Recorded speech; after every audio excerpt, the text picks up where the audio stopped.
As the king of Christmas lights here in Central Indiana with Indy Christmas Light Pros, HOAs are one of our specialties. We do a lot of commercial work, and commercial is a passion of mine because you can touch so many different families by doing one entrance. So many more people in your community get to enjoy your Christmas lights as opposed to just doing a residential house. Now, we love doing residential houses also, but building that community is something that's super important to us. And this is one way that we can do it.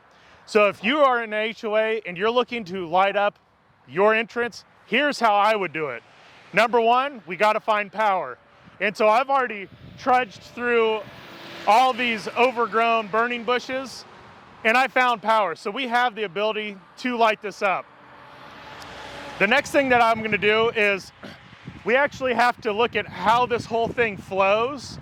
And the nice thing about this entrance is it's a little bit longer. And so, yes, I'm definitely going to put C9 lights along the top of where it says Brittany Chase, right on top of this brick. That is a for sure thing.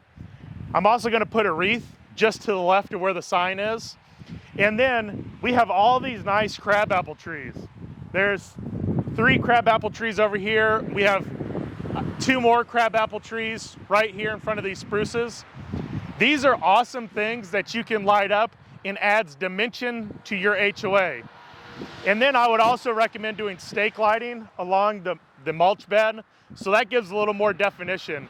And then we would do the exact same thing on the other side of the entrance. So this is just one half of the entrance. We would also do the same thing on the other side because they're always symmetrical.